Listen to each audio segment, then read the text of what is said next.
안녕하십니까. 쿼크에서 빅뱅까지 8번째 강의입니다. 이번 강의의 제목은 냉정과 열정 사이입니다. 제목에서 알 수 있듯이 이 강의의 주제는 온도와 열입니다. 이 강의에서 다룰 내용은 온도와 열이란 무엇인지, 그 다음에 열의 이동과 일과 에너지로의 변환, 그리고 그 과정에서 성립하는 두 개의 연력학 법칙을 알아보도록 하겠습니다. 마지막으로 물질은 원자로 되어 있다는 것으로부터 미시적인 관점에서 온도와 열이란 무엇이고 두 개의 연력학 법칙은 어떻게 설명되는지 알아보도록 하겠습니다. 이 과목을 시작하면서 물리학은 물체의 변화, 그 중에서도 물체의 운동을 다루면서 시작되었다고 말씀을 드렸죠. 이 물체의 변화에는 운동만 있는 것은 아닙니다. 다양한 변화들이 있는데 우리가 주변을 살펴보면 첫 번째로 알 수 있는 것이 낮과 밤이 존재한다라는 것이죠. 그래서 이 낮과 밤에 따라서 이 밝기와 온도가 달라집니다. 그리고 지금은 그 원인이 우리가 태양이라는 별을 옆에 가지고 있고 그 다음에 그 우리가 살고 있는 지구가 자전을 하고 있기 때문이다. 이런 걸 알고 있죠. 그 다음에 낮과 밤의 변화가 있는 게 아니라 계절의 변화도 있죠. 그래서 봄, 여름, 가을, 겨울이 있어서 이 옆에 있는 그림에서 보듯이 이렇게 색조가 화려하게 변한다라는 것을 알 수 있습니다. 물론 이 변화와 더불어서 햇볕의 세기도 달라지고 온도, 강우 뭐 이런 거 다양하게 달라지죠. 그리고 이 원인은 이 지구가 태양 주위를 공전하고 있으면서 그다음에 이 자전축의 기울기가 기울어 있기 때문에 나타나는 현상이다. 지금은 이렇게 이해를 하고 있습니다. 이렇게 이 계절의 변화는 1년 단위로 일어나는데 이것보다 훨씬 더 긴 그 시간 속도로 변하는 것들도 있죠. 그래서 여러분들 들어보셨겠지만 빙하기라는 것이 옛날에 존재했고 또 중간중간에 따뜻해지는 간빙기라는 것도 있고 이런 것들은 이제 일어나는 이유가 이제 좀 원인은 복잡하다라는 걸로 알고 있어요. 근데 이런 변화들은 이 우리 인류의 생존, 그 다음에 문명의 발달 이런 데 이제 큰 영향을 끼쳤습니다. 그래서 이런 변화를 이해하는 것도 우리에게 굉장히 중요하겠죠. 그래서 여기에 가장 이제 중요한 핵심 역할을 하는 것이 바로 온도라는 것인데 이 온도와 우리의 생존이 어떤 관계가 있는지 조금씩 알아보도록 하겠습니다.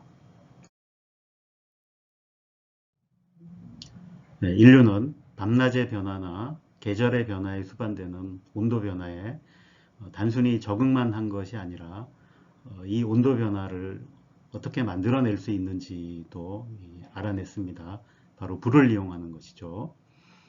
그래서 불을 이용하면 우리는 빛과 열을 얻을 수 있고 그 열로부터 따뜻함, 결국 온도를 높이는 이제 이 방법을 알아내서 그거를 활용했던 거죠.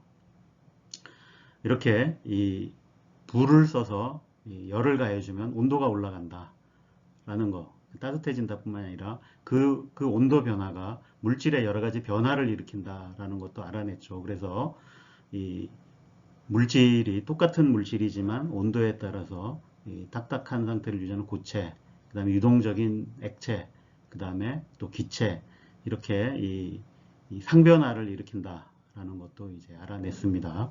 여러분들이 알고 있는 이런 이제 뭐 상변화는 익숙할 텐데 가장 익숙한 게 이제 물 가지고 여러분들 익숙하죠. 얼음이 됐다가 그 다음에 물이 됐다가 그걸 끓이면 다시 수증기로 바뀌고 이런 거.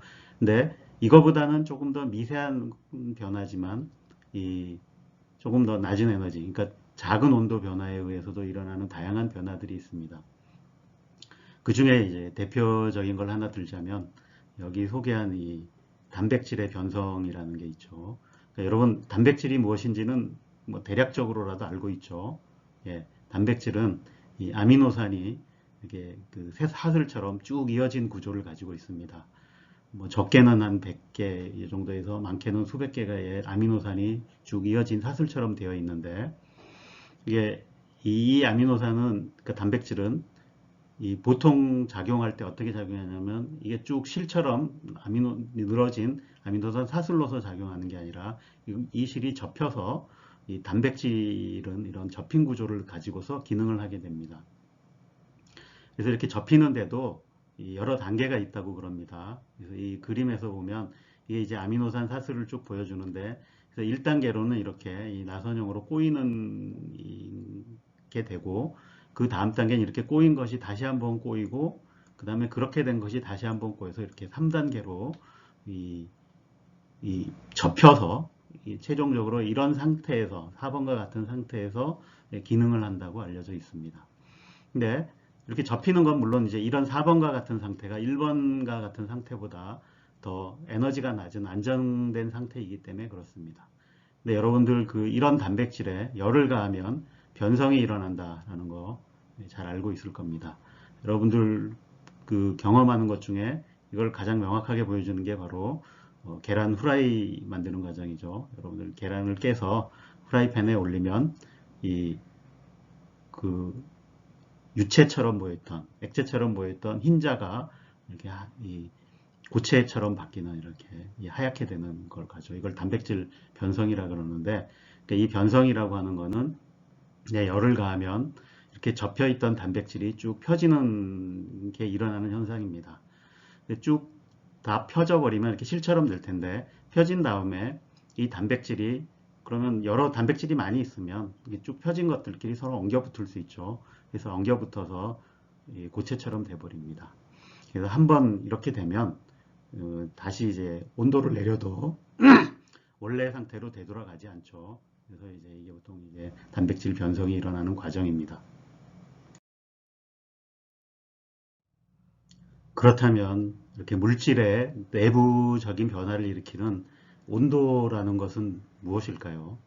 막연하게 생각하기에는 우리가 보통 온도라고 하는 것은 뜨거운지 차가운지를 나타내는 정도로 생각하고 있습니다.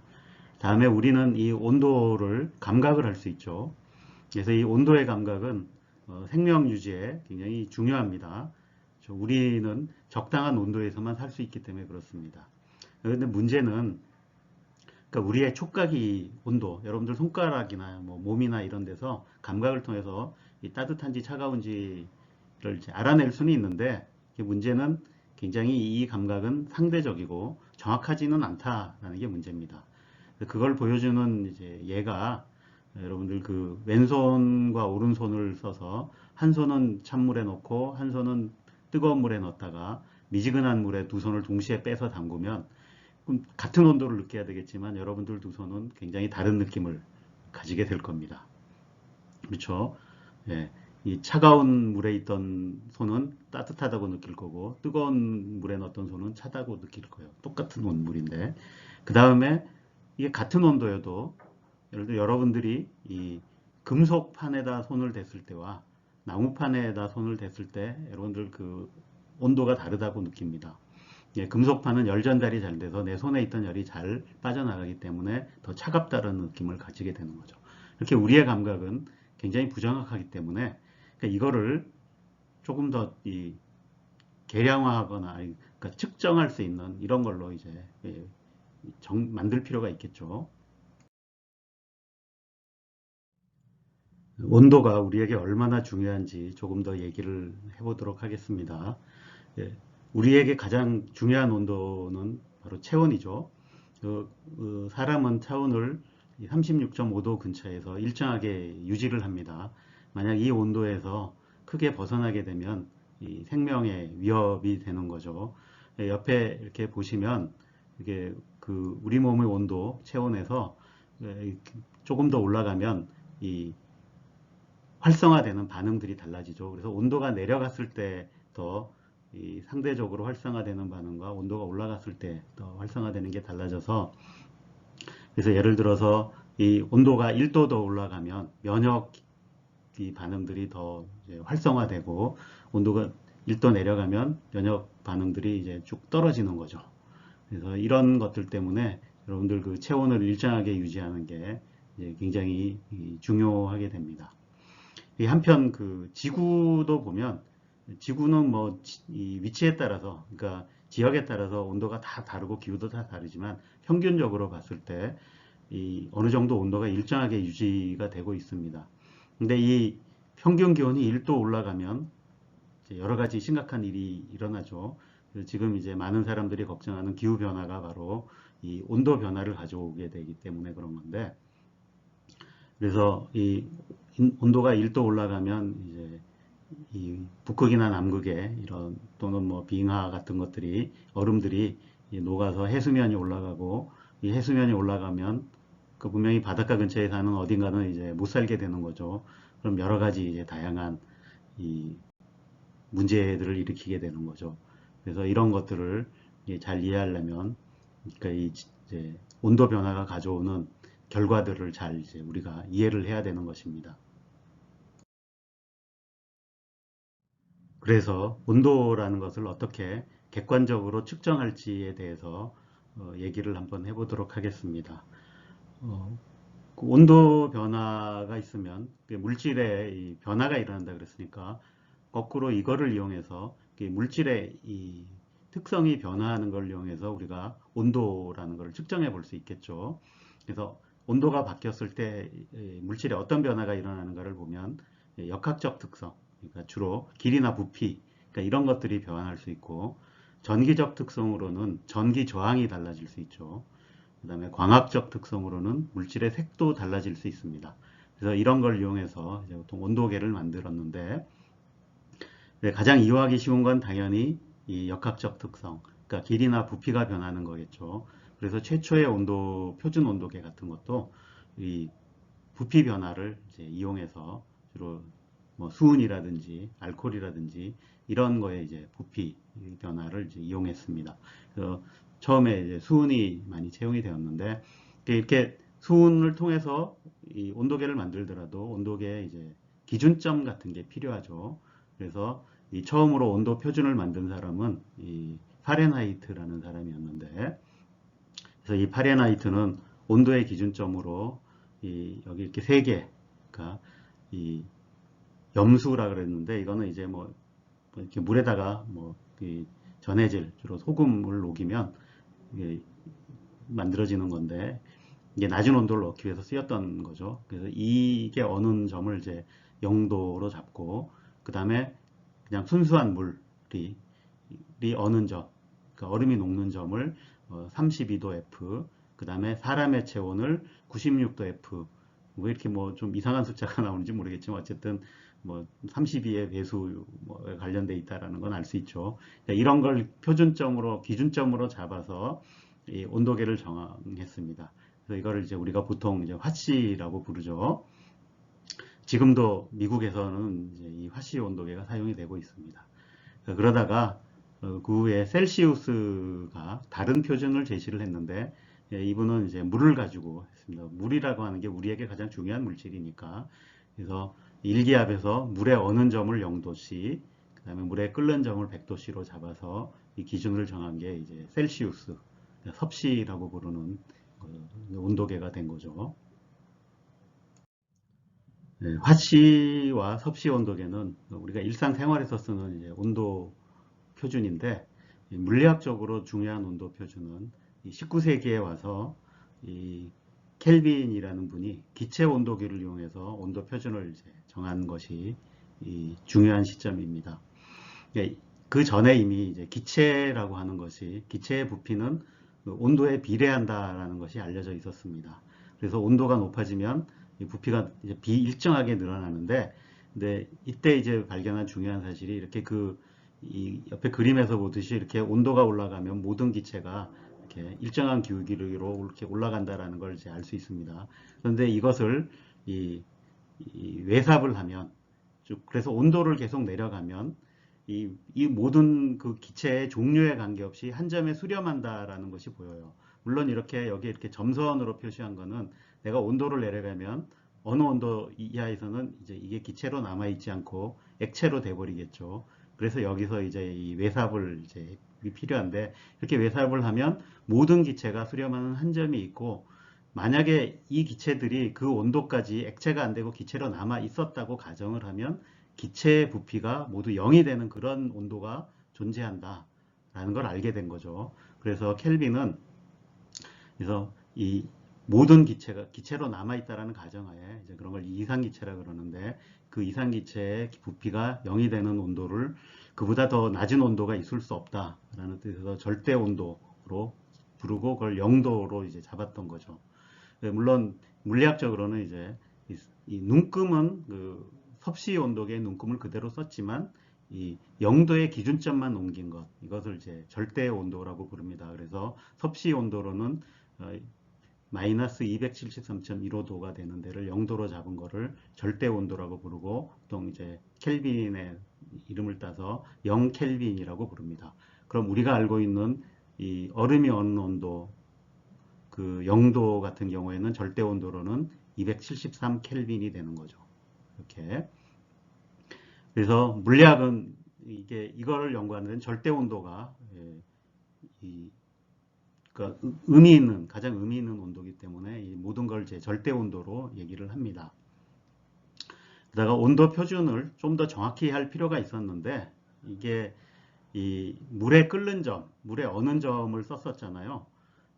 근데 이 물의 그 어는 점과 끓는 점이 이 기압에 따라 달라집니다. 그럼 아까 0도씨, 100도씨 셀시우스가 정했던 거는 1기압, 그러니까 대기의 기압, 지면에서의 대기의 기압에서 이제 맞춘 거고, 그렇게 하기보다는 표준을 조금 더 정확하게 할 필요가 있겠다. 그래서 1990년에는 이 국제 온도 단위 이제 켈빈을 정할 때 물의 삼중점을 기준으로, 그러니까 삼중점이라는 것이 무엇이냐 하면 이 이 액체, 고체, 기체가 동시에 존재할 수 있는 온도와 압력, 딱 하나로 정해집니다. 그래서 그 점을 이제 표준으로 삼아서, 이게 대략 0도보다 조금 이제 아주 낮은, 살짝 낮은 온도인데, 그러니까 그걸 기준점으로 잡아서 정했다가, 이거 말고 이제 좀 더 좋은 방식의 온도 표준을 정할 수 있다. 그래서 2019년, 작년이죠. 그래서 새롭게 이제 국제 온도 단위 켈빈을 정했는데, 이때는 이 볼츠만 상수라는 거를 이렇게 고정함으로써 이 온도 표준을 이제 정했습니다. 뭐 내용은 여기에 대해서 조금 더 알고 싶은 분은 제가 이제 그 보조 자료에 올려놓은 그 국제 표준 단위에 대한 글을 좀 읽어보시면 되고, 그 다음에 볼츠만 상수가 무엇인지는 조금 뒤에 설명을 드리도록 하겠습니다.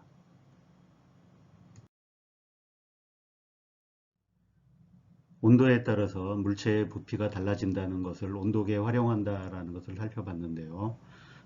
이와 관련된 몇 가지 사례를 얘기해 보도록 하겠습니다.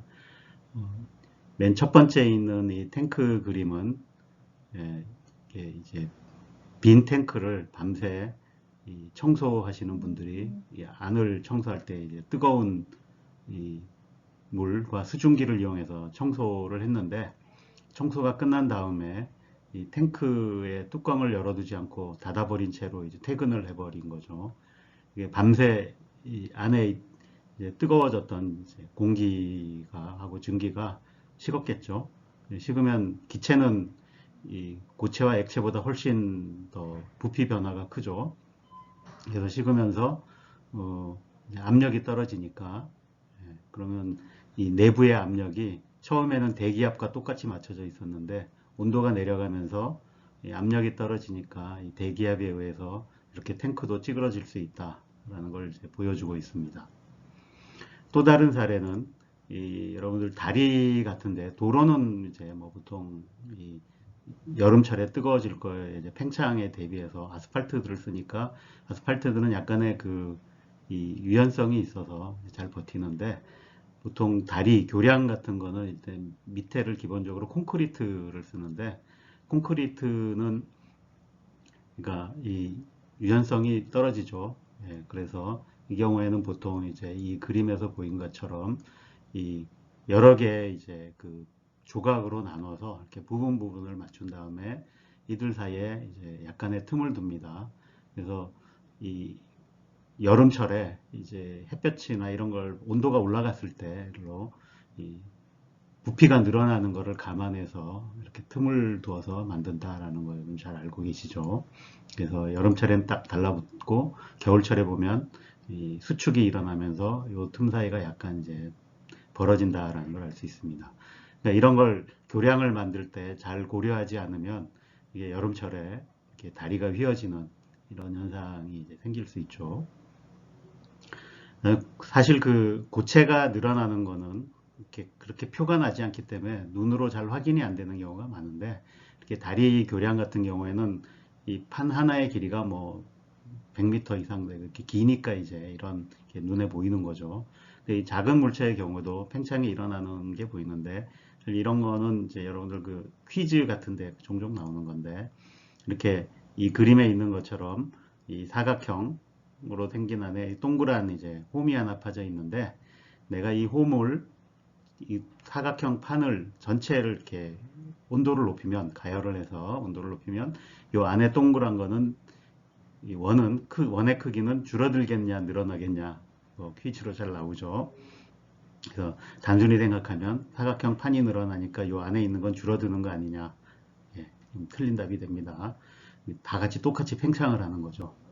예, 그래서 이걸 이제 팽창한다라는 걸 보여주는 실험이죠. 그래서 처음에는 이 쇠구슬이 통과가 안 됐는데 가열하고 나면 이렇게 쇠구슬이 이제 통과가 된다. 그래서 이 원도 커진다라는 걸 이제 보여주는 거죠. 이제 물체의 온도가 변하는 원인에 대해서 생각해 보겠습니다.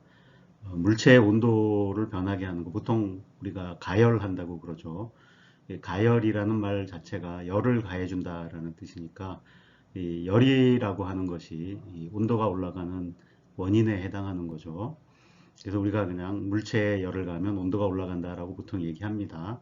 자, 일단 이 열의 실체가 무엇인지에 대해서는 조금 뒤에 생각해 보기로 하고 일단 이 물체에 가해준 열도 뭔가 측정 가능한 것으로 볼 수 있는데 그래서 이것을 이제 정량화해서 표현할 필요가 있겠습니다.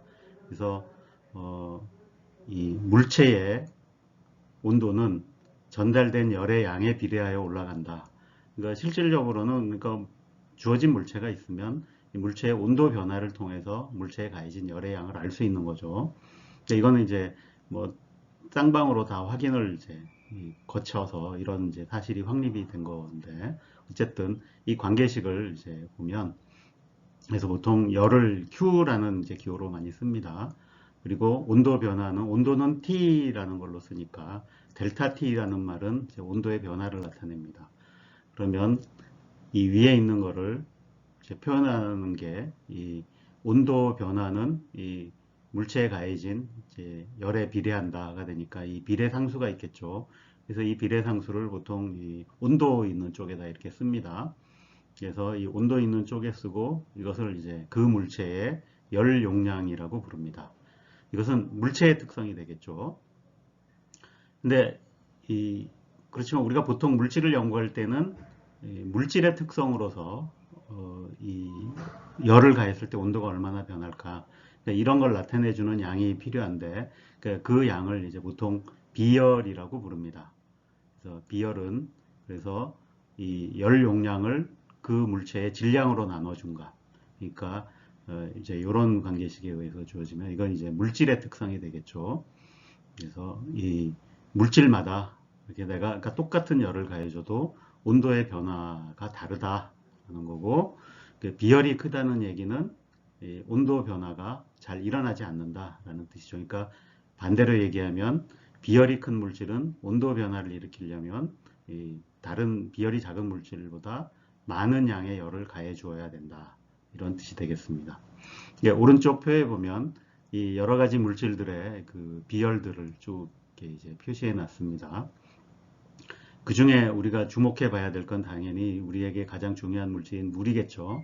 예, 물을 보면 여기 단위 보면 비열의 단위는 그래서 물질의 질량의 단위인 그람이 나오고 그 다음에 온도 단위인 켈빈이 나오죠. 그래서 1g의 물질을 1켈빈 올리는데 필요한 열의 양.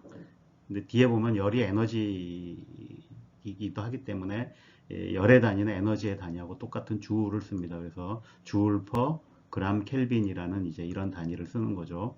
그게 봤을 때 대략 4.2 주울 퍼 그람 켈빈인데 이 다른 물질하고 비교해 보면 저 위에 헬륨이 있는데 헬륨이 굉장히 크다는 거 외에는 그러니까 굉장히 이제 크다라는 걸 알 수 있습니다. 물의 비율이 이렇게 큽니다. 그래서 이거를 보여주는 이제 그림 하나가 왼쪽 옆에 있는 이 그래프인데 이 그래프가 보여주는 게 뭐냐면 그러니까 이 해마다 이제 땅의 온도와 이 대양의 온도 그러니까 바다의 온도가 어떻게 변하는지를 보여주는 건데요. 이 녹색 선이 이제 땅의 온도고, 그 다음에 보라색 선이 바다의 온도죠. 그래서 이 계절별로 이렇게 막 바뀌는데, 그 계절별의 변화를 보더라도 땅의 변화는 온도가 굉장히 크죠. 예, 바다의 변화는 상대적으로 온도 변화가 작습니다. 그러니까 이 이유는 이 땅은 이제 보통 우리가 흙이라고 되어 있는데, 그거의 비열보다는 물의 비열이 훨씬 커서 물의 온도 변화를 일으키려면 더 많은 열이 필요한데, 사실 뭐 땅이나 물이나 햇볕으로부터 오는 열, 이건 비슷할 테니까, 그 대신 그래서 같은 양의 열이 들어가면 이 물보다는 땅의 온도 변화가 훨씬 크다라는 걸 이제 보여주는 거죠. 그래서 이게 이제 비열의 차이에 따라서 이렇게 바다의 온도와 이 땅의 온도가 차이가 나고, 이것 때문에 많은 기후 현상이 생긴다라는 것이 알려져 있습니다. 네, 그렇다면 도대체 열이라는 것이 무엇일까요?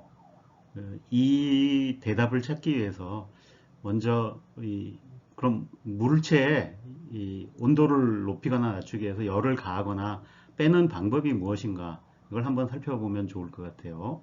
그래서 우선 보면 첫 번째는 자신보다 이 뜨거운 물체와 접촉하면 온도가 올라가고, 이 차가운 물체와 접촉하면 온도가 내려간다. 그러니까 이런 사실 익숙하죠. 이거는 그러니까 한마디로 얘기하면 뜨거운 물체로부터 차가운 물체로 열이 전달이 된다라는 말로 이제 요약할 수 있겠습니다. 또 다른 방법에는 이 햇볕을 쬐어주면 이 온도가 올라간다라는 사실을 알고 있죠.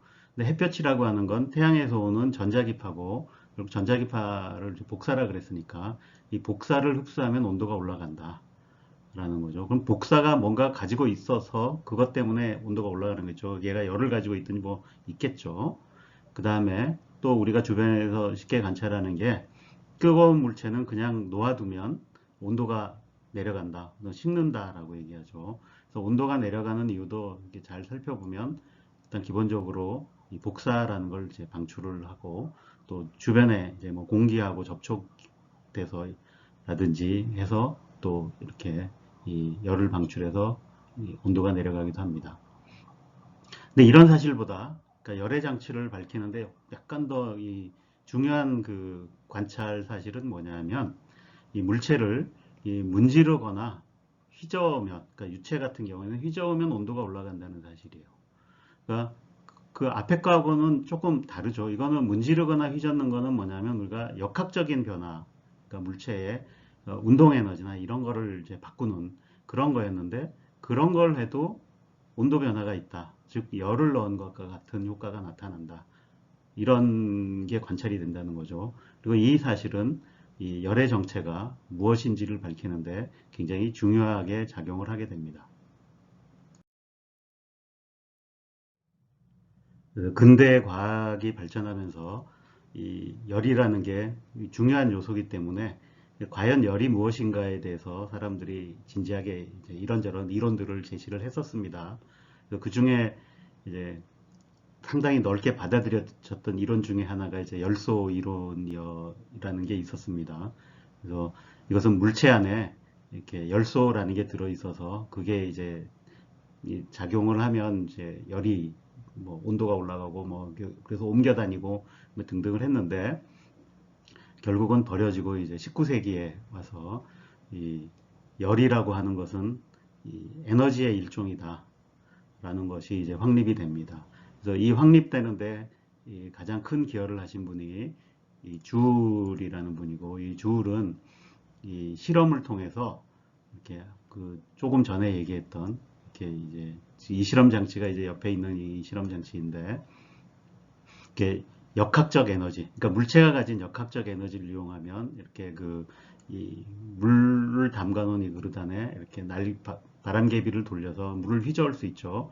그 휘저어서 이렇게 오랫동안 놔두면, 그럼 결국 이 물체가 떨어뜨리면서 이걸 돌렸으니까 이 물체가 가지고 있던 물체는 어, 원래 이 포텐셜 에너지, 중력 포텐셜 에너지가 있었고, 그 포텐셜 에너지를 보통은 이제 운동 에너지로 바꾸게 되는데, 이게 여기서는 이제 내려오면서 운동 에너지는 없고 멈췄으니까 그 이 역학적 에너지가 결국 이 물에 전달이 된 건데, 그럼 물은 전체적으로 보면은 처음에는 이게 돌아가면서 물이 움직였지만 놔두면 결국 이렇게 멈추죠. 그러면 물이 가지고 있던 원래 그 역학적 에너지, 그러니까 운동 에너지는 어디론가 사라졌어요. 근데 운동 에너지가 사라졌으니까 뭔가 이 에너지 보존 법칙이 위배된 것처럼 보이죠. 근데 관찰을 해보니까 이때 물의 온도가 올라가더라라는 것을 이제 발견을 한 겁니다. 결국 그러면 우리가 이제 이걸 역학적 에너지 보존 법칙에 위배되는 것을 다시 회복할 수 있는 방법이, 그리고 그 사라진 역학적 에너지가 그러니까 물의 온도를 올리는 데 쓰였다. 근데 그게 열을 올린 거와 그 열을 가해준 거와 똑같은 효과를 냈으니까 결국 열이라고 하는 것도 이 에너지의 한 형태일 것이다 라는 걸로 이제 결론을 낼 수가 있는 거죠. 그래서 그러니까 이 결국 일을 해주는 것과 열을 가해주는 것이 같은 뭔가를 하는 거다라는 거고, 이 내가 이 열이라고 하는 걸 이제 이동하는 에너지 이렇게 보면 에너지 보존 법칙을 확장해서 열 에너지까지 포함한 이제 에너지 보존 법칙을 말할 수 있다. 그러니까 이제 이렇게 알게 된 거죠. 근데 그 전에 이제 보통 열은 그래서 단위를 쓸 때 앞에서 얘기한 대로 열이라고 하는 건 물체의 온도를 올리는 어떤 작용이니까, 그래서 열의 단위를 보통 이제 칼로리라는 단위를 많이 썼습니다.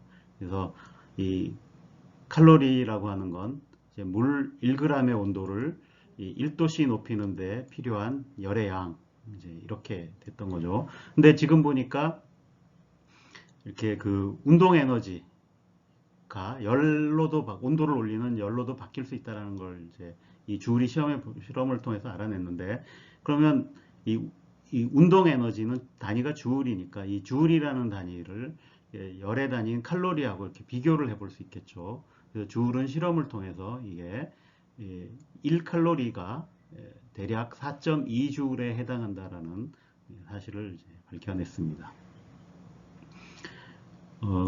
이게 굉장히 이제 중요한 사실인 거죠. 그러니까 결국 열이라고 하는 건 그러니까 에너지를 가해주는 것과 똑같다. 근데 그 에너지가 물질 내부에 들어가서 어떻게 됐느냐는 이제 조금 더 살펴봐야 되겠죠. 그 다음에 결국 에너지가 됐으니까 열이라고 하는 것이 화학 에너지하고도 비교할 수 있죠. 그래서 우리가 보통 사 먹는 음식에 보면은 다 열량이라는 게 이제 표시가 되어 있습니다. 그 열량은 사실은 그 음식에 보존되어 있는, 그러니까 우리가 활용할 수 있는 이 화학 에너지의 양이죠. 이 화학 에너지의 양을 표시할 때 대부분 주울로 표시 안 하고 현재도 칼로리라는 단위를 써서 많이 표현을 합니다. 그래서 여러분들이 여기는 라면을 먹거나 이렇게 이제 밥을 먹으면 이런 거 하나 뭐 작게는 한 200칼로리, 그래서 뭐 많게는 500칼로리 이렇게 되는데, 여러분들 이런 이 음식에 표시되어 있는 거기 있는 그 칼로리는 큰 칼로리라고 얘기합니다. 큰 칼로리는 뭐냐면 킬로칼로리예요.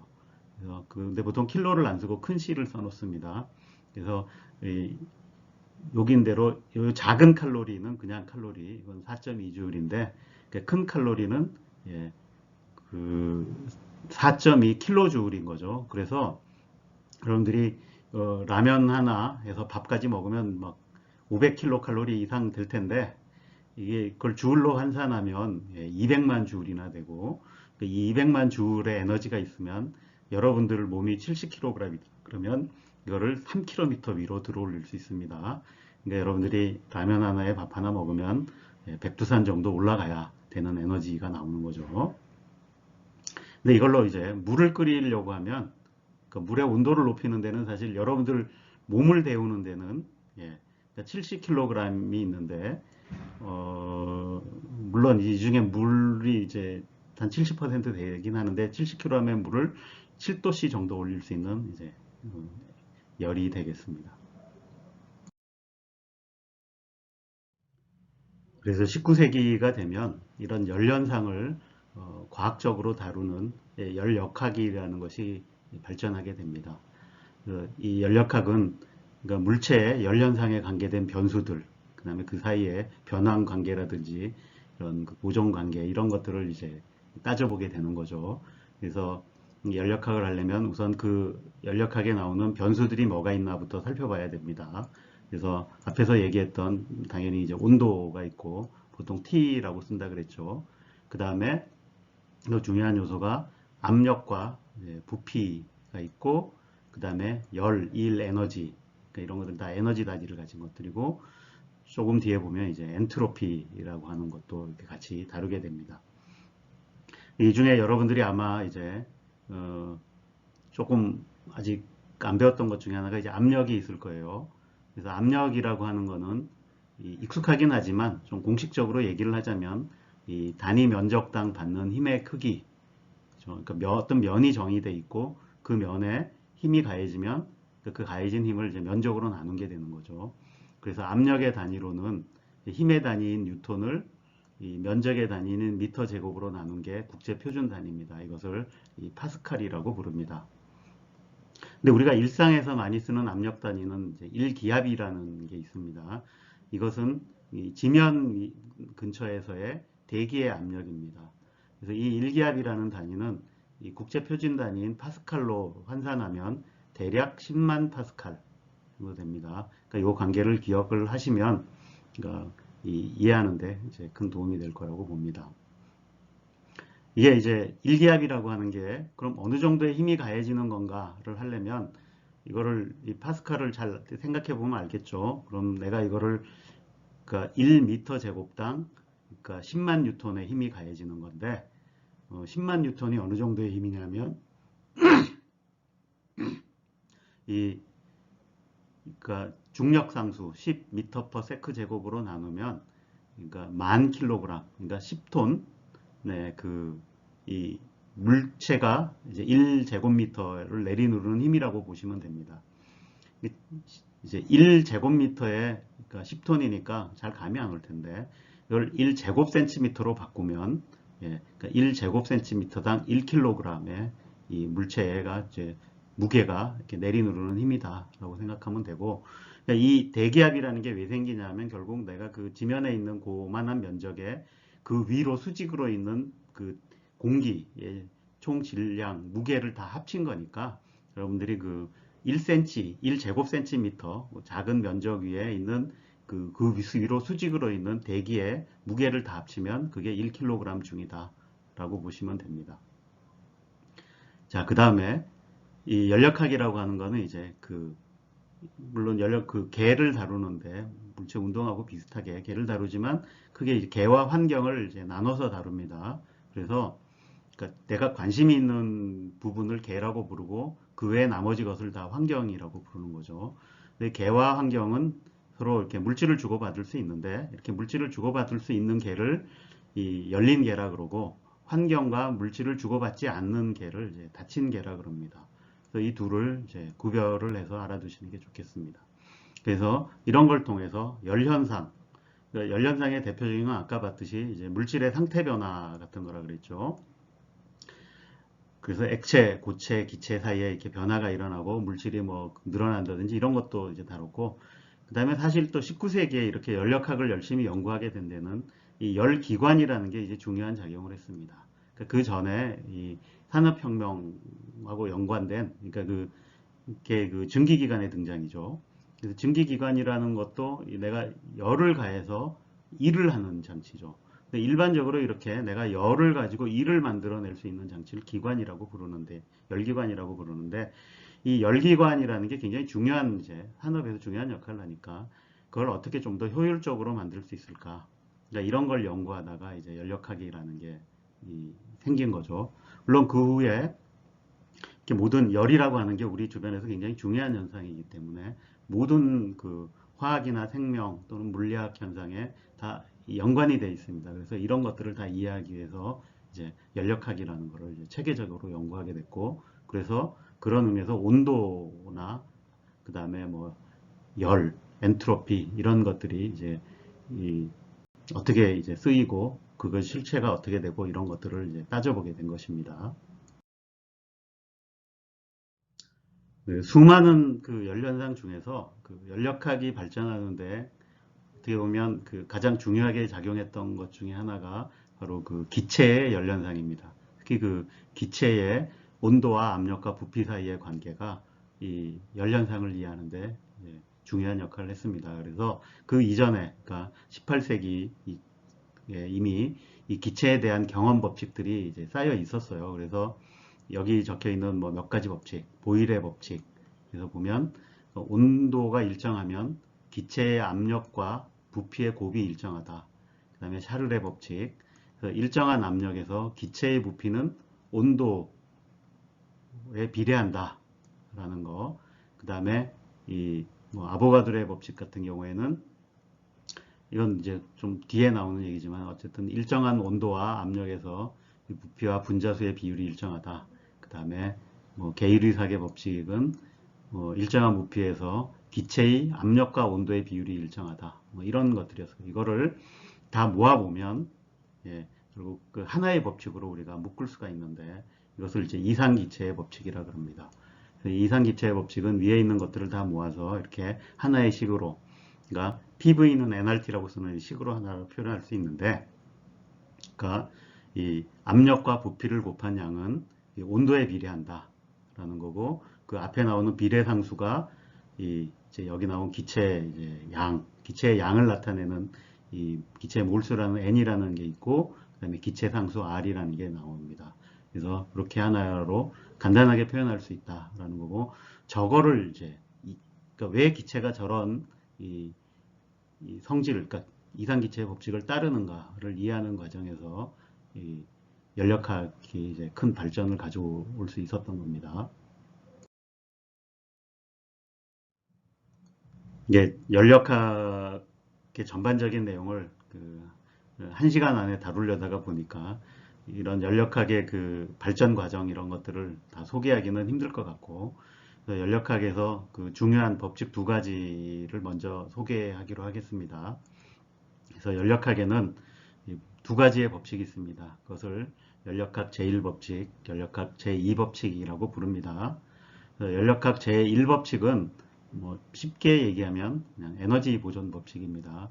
그래서 이 개의 내부 에너지 변화는 개가 얻은 열, 그래서 개가 한 일을 뺀 것이다.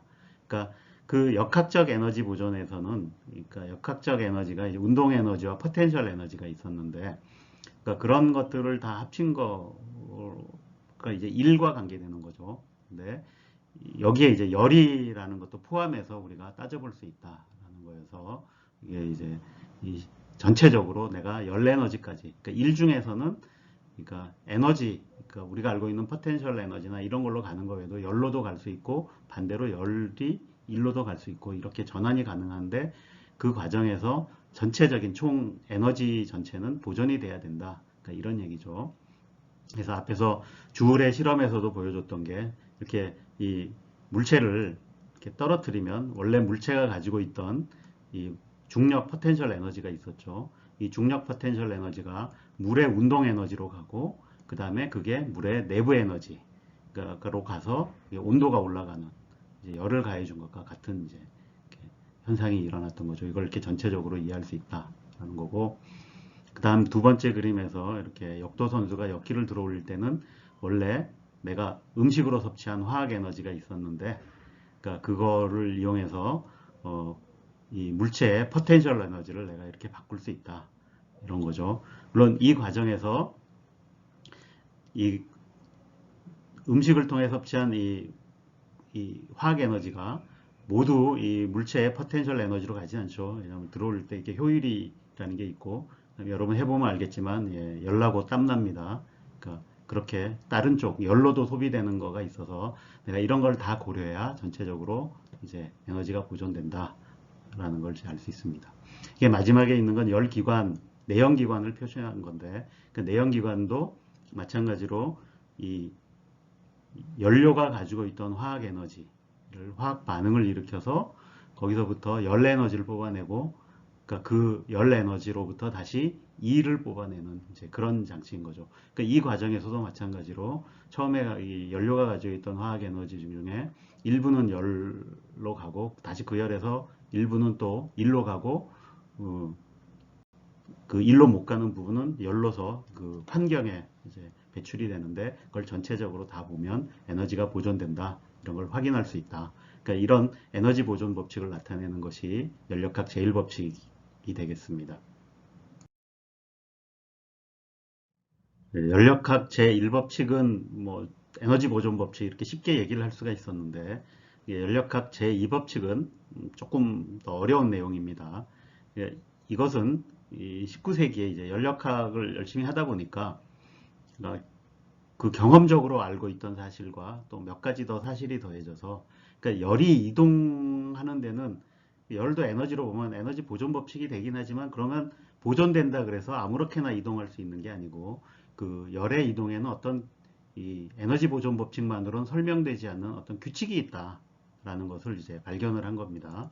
그래서 이걸 몇 가지로 이제 좀 알기 쉬운 예를 들어 표현할 수 있는데 그래서 가장 널리 알려진 게 이제 클라우지우스가 했던 표현인데 그건 뭐냐면 열이라고 하는 건 그냥 온도가 높은 곳에서 낮은 곳으로 이동한다 라는 거예요.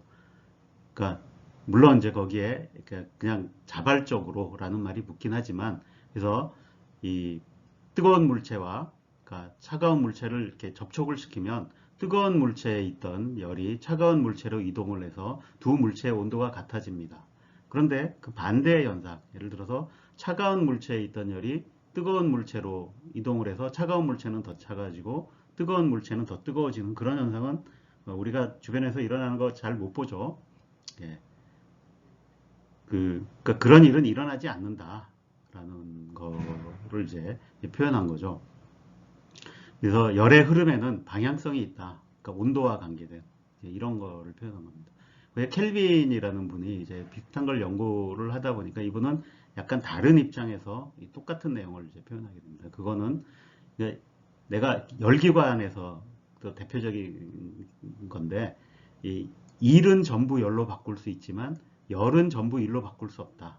그러니까 일과 열이 서로 전환될 수 있다 그랬지만 그냥 완벽하게 서로 왔다 갔다 전환되는 게 아니라 내가 일은 전부 열로 갈 수 있지만 열을 전부 일로 만들 수는 없다. 근데 이거는 이제 열기관을 만들 때 큰 제약이 되죠. 열기관이라고 하는 게 열을 결국 그러니까 일로 바꾸는 건데 그걸 완벽하게 할 수는 없다라는 이제 얘기가 되는 거죠. 이 두 개 얘기가 굉장히 다른 얘기 같지만 이제 똑같은 얘기다라는 거를 이제 연력학을 통해서 다 증명을 하게 됩니다. 그래서 그러니까 이런 그 현상들이 그러니까 비단 열의 이동뿐만이 아니라 그러니까 이 주변에서 보면 그러니까 이 어떤 과정은 한 방향으로만 일어나는 것 같다 이런 것들이 있는데 이걸 이제 보통 이 한 방향으로 갔던 것이 다시 돌아와서 원래대로 복구될 수 있는 과정, 이걸 이제 과역 과정이라 그러고, 그렇게 안 되는 과정을 비가역 과정이라 그러는데, 이 세상에는 가역 과정만 있는 게 아니라 비가역 과정이 있고, 비가역 과정이 이렇게 굉장히 많이 있다. 이제 비가역 과정의 대표적인 예가 이제 뭐, 이렇게 여러분들 이 계란 떨어뜨리면 깨지는데, 그렇게 깨져 있던 계란이 내가 어떻게 깨져 있는 계란을 잘 조절하면 이 원래 있던 계란으로 복구시킬 수 있냐? 되게 하기 힘들겠죠. 이렇게 한 방향으로 간 거를 다시 되돌리기가 힘들다. 그 다음에 이렇게 물 속에 잉크방울 떨어뜨리면 확산이라는 게 일어나서 전체적으로 쫙 퍼지는데, 그러니까 물에 잉크방울 떨어뜨려서 이 잉크가 퍼지는 건 자연스럽게 일어나는데, 예를 들어서 이렇게 퍼져 있던 잉크가 거꾸로 다 한 자리로 모여서 잉크방울 하나로 뭉치는 일은 거의 안 일어나죠. 예, 이런 걸 일어난 걸 본 적이 아마 거의 없을 겁니다. 그래서 이런 것들이 왜 어느 한 방향으로만 일어나나, 그러니까 이런 거하고 다 연결이 되어 있는 것 같이 보이거든요. 그래서 어쨌든 이런 세상에 일어나는 현상이라는 것이 어느 방향성이 좀 있는 것 같다. 그러니까 이제 특히 그거에 이제 열과 관계된 거, 그러니까 열의 이제 이동에는 방향성이 있는 것 같다라는 것이 이제 연력학 제2법칙입니다. 그래서 연력학 제1법칙은 에너지 보존 법칙이라 그 앞에서 봤던 깔끔한 식으로 표현을 할 수가 있었는데, 그럼 연력학 제2법칙, 그러니까 열이라고 하는 것이 높은 온도에서 낮은 온도로만 흐른다. 또는 그러니까 그러니까 일은 다 열로 바꿀 수 있지만 열은 다 일로 바꿀 수 없다. 그러니까 이런 것들을 좀 정량적으로 표현할 수 있는 방법이 있을까? 그러니까 이런 걸 고민하다가 이 클라우지우스라는 분이 이 엔트로피라는 양을 이제 도입을 하게 됩니다. 그래서 그러니까 이런 거 먼저 이제 조금 여러분들 입장에선 조금 약간 뜬금없을 수 있죠.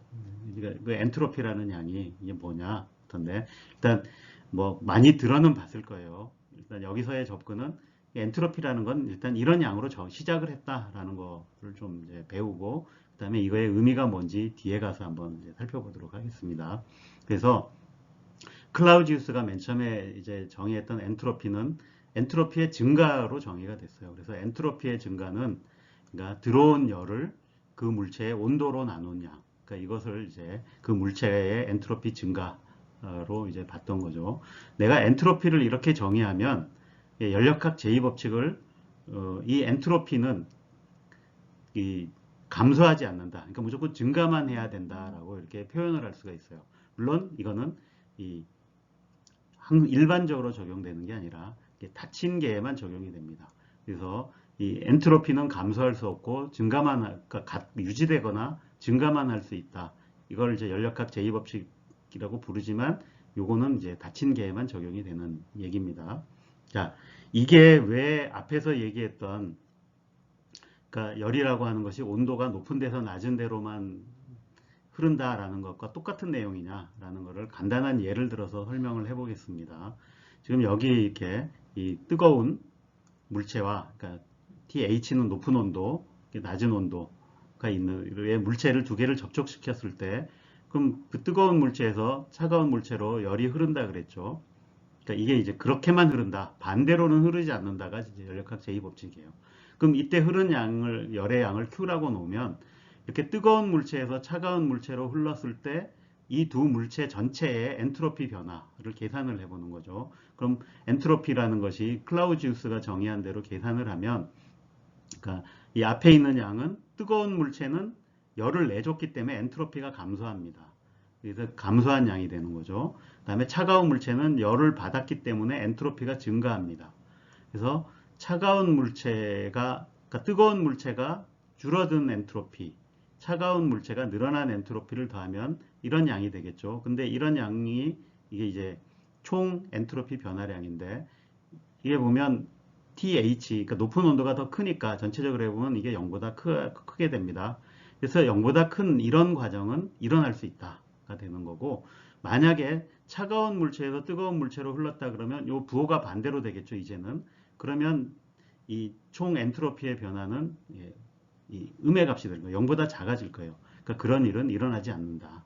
그러니까 그래서 내가 엔트로피라는 양을 이렇게 정의를 해두면 그러니까 이 앞에서 봤던 열의 이동 방향, 왜 높은 온도에서 낮은 온도로만 흐르는가라는 것을 정량적으로 설명을 할 수가 있다라는 거죠. 그래서 이런 이제 엔트로피라는 양을 통해서 연력학 제2법칙을 이렇게 표현을 했던 겁니다. 엔트로피라는 양을 도입하면 연력학 제2법칙을 이렇게 정량적으로 표현할 수 있다 그랬죠.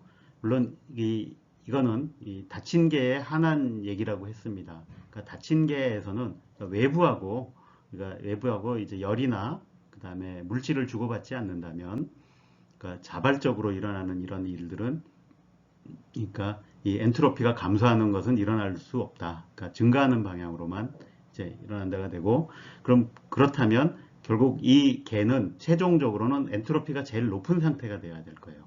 그러니까 글로만 갈 테니까, 증가하는 쪽으로만 갈 테니까. 그래서 그냥 놔두면 평형 상태, 그러니까 최후의 상태로 가는데 그 평형 상태는 뭐냐면 엔트로피가 최대인 상태가 되는 거죠. 근데 간혹 이거를 이제 그 오해를 해서 뭐 엔트로피는 무조건 증가만 한다. 그래서 다 결국 죽는 데더라 평형 상태로 가서.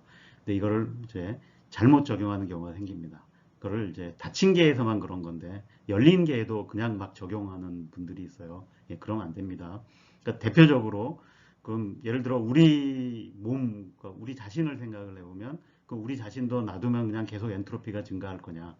예, 그렇지 않습니다. 그러니까 우리는 사람, 특히 생명체는 대표적인 열린 계예요. 그러니까 외부하고 끊임없이 이 에너지와 물질을 주고받아야 됩니다. 그게 딱 멈추면 어떻게 되냐? 이게 바로 죽음입니다. 그래서 우리는 열린 계고, 열린 계에 대해서는 앞에 있던 그 연력학 제2법칙이 조금 다른 형태로 나타납니다. 그러니까 열린 계는 워낙 형태가 다양하기 때문에 좀 상황이 많지만, 그래도 이제 중요한 이제 두 가지 경우를 여기 적어놨는데, 일단 외부하고 에너지와 물질을 주고받긴 하지만 이 부피와 온도가 일정하게 유지될 때, 이때는 이 그러니까 이 연력학 제2법칙이 어떻게 적용이 되냐면, 이 헬름홀츠 자유에너지라고 하는 이렇게 표현된 양이 이 최소가 되는, 그러니까 이, 이 자유에너지는 증가할 수 없고 감소만 할 수 있다. 그러니까 이렇게 표현했는데, 여기 보면 엔트로피가 음수로 표현되어 있죠. 내가 만약에 에너지가 변하지 않는다면 자유에너지가 최소로 된다라는 것이 엔트로피가 최대로 된다라는 것과 똑같다라는 걸 알 수 있어요. 근데 여기 이제 에너지가 들어와 있죠. 그래서 그럼 내가 에너지 변화가 있으면 엔트로피가 반대로 줄어들거나 늘어날 수도 있겠다라는 걸 알 수 있죠. 결국 이렇게 열린 계에서는 외부하고 에너지를 주고받을 수 있고, 그 다음에 내가 가지고 있던 에너지를 쓰면 내 자신의 엔트로피를 줄일 수 있다라는 거죠. 그게 이제 우리 몸에서 실제로 일어나는 일입니다. 우리 몸은 엔트로피가 증가하면 곧 죽음으로 가는 길로 돼요. 그래서 계속 우리가 살기 위해서 이제 에너지를 쓰죠. 화학 에너지를 써서 열을 계속 발산시키는데, 그 열을 밖으로도 배출할 뿐만 아니라 우리 몸에 늘어난 엔트로피도 감소를 시켜서 일정하게 유지를 하게 됩니다. 근데 그 유지를 하려면 결국 내가 가지고 있던 에너지를 써야 된다. 쓰면은 그게 가능하다라는 거죠. 그 다음에 이 이제 압력과 온도가 일정하게 유지될 때, 이게 아마 이제 어떻게 보면 우리에게 더 친숙한 이제 그 상황일 텐데, 이때는 깁스 자유에너지라는 게 정의돼서 이렇게 정의되는 양입니다. 그래서 이 양이 이제 최소로 된다. 그러니까 자유에너지는 이제 감소만 할 수 있다. 그래서 우리가 삶이라고 하는 것은 끊임없이 외부로부터 자유에너지를 획득해서 이거를 가지고 뭔가를 이제 이렇게 하는 과정이어야 되는 것이죠.